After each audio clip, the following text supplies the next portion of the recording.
relations and kidnapping hundreds more, mostly women and children.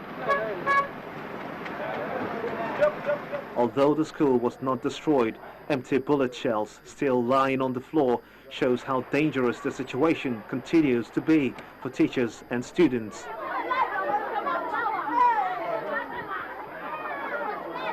Jewel Badimus is the head teacher of the school. He says the number of children who are presumed so far is still low. The number of students that are coming to school now is far below expectation, because we are supposed to be about 700 students, but now not up to 200 are coming to school. Africa's biggest economy and top energy producer has been plagued by the group, which launched attacks in 2009. They managed to take control of a territory the size of Belgium by the beginning of 2015. The arrival of new equipment has helped boost the morale of the Nigerian soldiers, who have started making headway in dislodging the militants. Local hunters and vigilante groups have been assisting the soldiers. Mude da sojoji suka zo sai aka gaya mana suna so taimako sai muka yi tafiya tare da su. Sa'ilin nan sai Ubangiji Allah ya ba mu basira da kuma karfi yadda Ubangiji Allah ya taimake mu muka yi aiki tare da su sai Allah ya ba mu mun ci nasara. The militants have been progressively pushed out and cornered into an even shrinking area of Borno, the heartland of the insurgents, where they appear to be suffering heavy losses. Counter-strikes launched by the armed forces of Chad and Niger Republic over the frontiers into the Nigerian territory have helped to turn the tides of the conflict. In February, elections in Nigeria were postponed by 6 weeks, with the military citing Boko Haram as warranting the delay.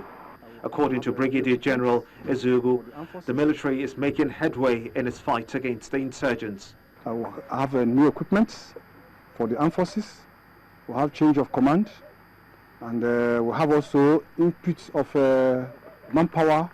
We have a synergy with local vigilantes. Everybody, national Nigeria as a nation, came out to really fight insurgency. We're getting good information, accurate information about the activities of the insurgents. As life returns to the city, the traders beginning to count their losses and start afresh.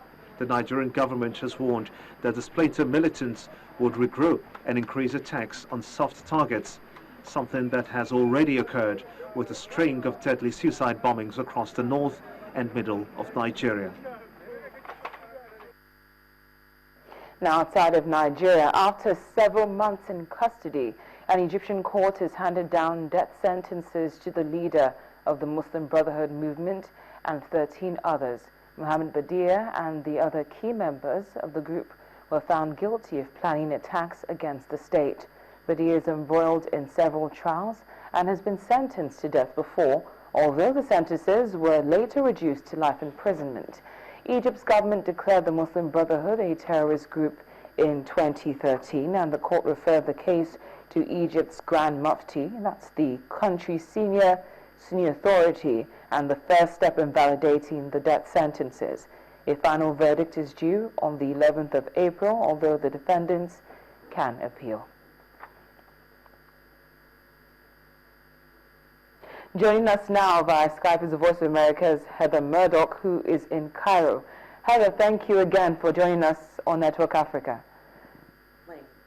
Now, could you tell us about the reaction, particularly concerning Egyptians, as regards this case, Mohammed Badia's death sentence, especially since he was a former presidential aspirant? Well, okay, Heather, I hope you can hear me. So I was asking about, okay, we will have to take a quick break now on Network Africa. When we come back, we'll try to reconnect with Heather Murdoch and bring you more updates concerning happenings in Egypt. Please stay with us.